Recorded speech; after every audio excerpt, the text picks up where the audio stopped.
안녕하세요. 밀리터리 미니어처 매니아 쓰레임입니다. 한국 공군에서 드디어 F4 팬텀이 퇴역합니다. 1958년에 최초 비행한 기체가 60년도 훨씬 지난 2024년에 퇴역을 한다는 것은 우리가 참 오래 쓰기도 썼다는 이야기입니다. 거기에 한국 항공기술의 자랑 KF-21이 한 발 한 발 완성을 위해 나아가고 있습니다. 전투기라는 것이 한번 설계를 완료하고 생산되는 기간이 적지 않은 만큼 다양한 변형과 개량을 거치면서 그 기능이 증가하게 됩니다. 2024년에 퇴역하는 팬텀 역시 그 기체 생산 연고가 1958년이라는 의미는 아닙니다. 1958년에 최초 비행했지만 한국 공군이 현재 운영하고 있는 기종은 미 공군의 최종 기종인 F-4E 팬텀2입니다. 생산 역시 1958년에 한참 후에 진행되었으며 한국 공군이 도입한 시점은 1977년입니다. KF-21 역시 개발이 마찬가지입니다.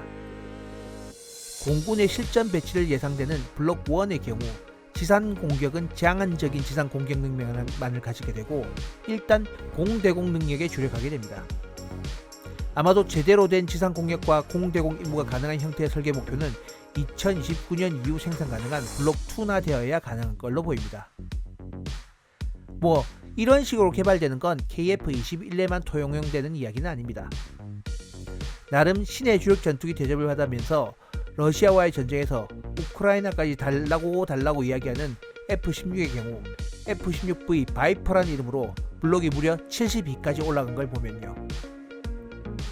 지속적으로 무기 및 항전 장비의 발전을 따라가기 위해서는 오히려 처음에 완벽한 기체를 내놓는 것보다는 오히려 향후 발전이 가능한 확장성을 가진 기체가 더 뛰어날 수도 있는 것이죠.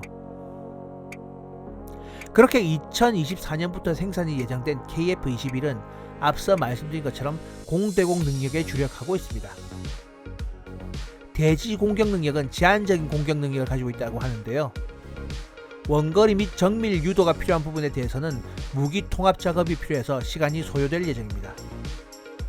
특히 한국군이 차기 장거리 순항 미사일로 개발하고 있는 천룡 미사일은 현재 개발 중으로 존재하지도 않으니 통합 자체가 불가능합니다. 그렇다고 정밀 타격 능력이 전혀 없는 것은 아닙니다. 한국군이 개발하고 사용하고 있는 KGGB는 구시대 유물인 F5와 F4에서도 사용할 수 있을 정도로 전투기의 자체적인 소프트웨어와 조준 장비치와 무관하기 때문에 탑재하여 사용하게 되면 오차범위 13m라는 말도 안 되는 명중률로 타격할 수 있습니다. 물론 KGGB는 GPS를 사용하기 때문에 적대 세력이 GPS를 교란한다든지 하면 명중률이 안드로메다로 가버리는 약점이 있죠. 역시 원거리에서 적의 전파 방해를 극복하면서 장거리 타격 능력이 가능하기 위해서는 블록 2가 되어야 할 것 같습니다. 하지만 공대공 능력은 블록 1도 가지고 있습니다. 가장 중요한 능력이 공대공 제공 능력이기도 하지만 필요한 미사일이 이미 생산되고 있기 때문이죠.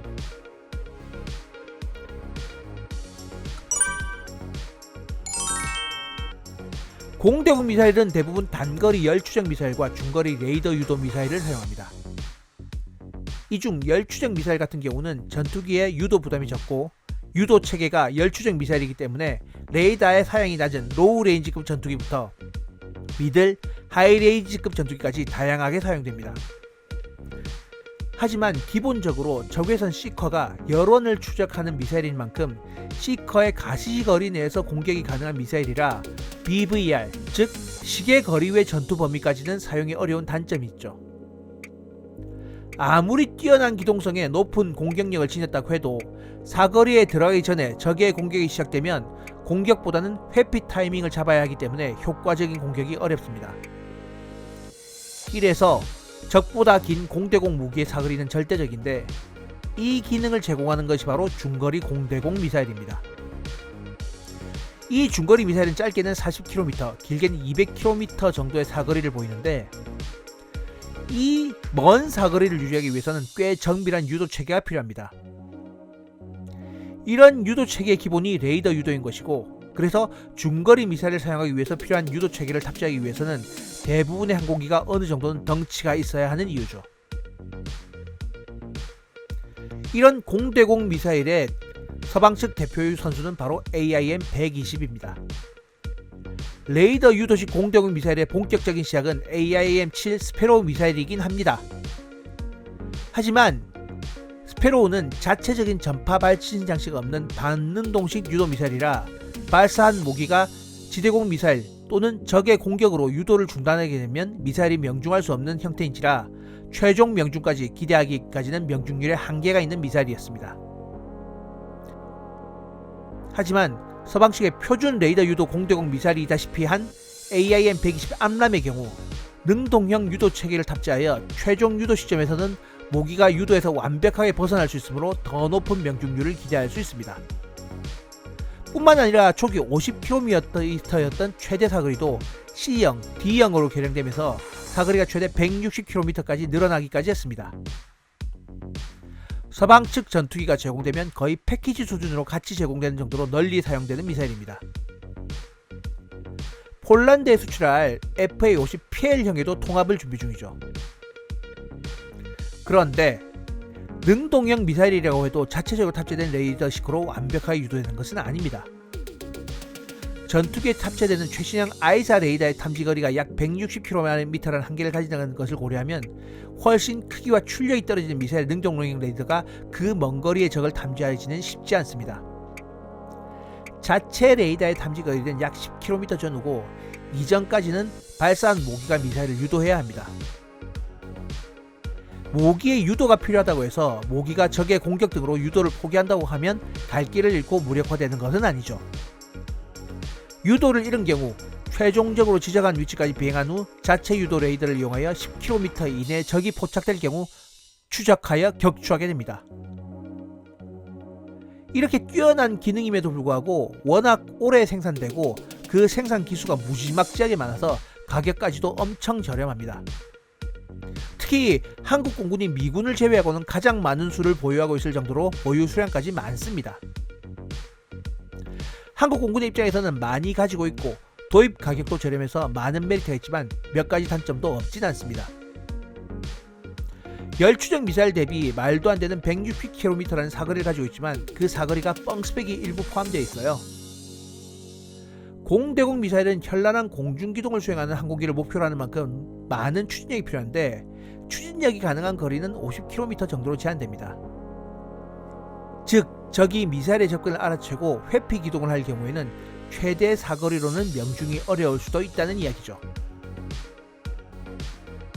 하지만 실제 명중 가능한 유효 사거리는 짧아진다 해도 열추적 미사일 대비 압도적으로 긴 사거리는 여러모로 효용이 큽니다.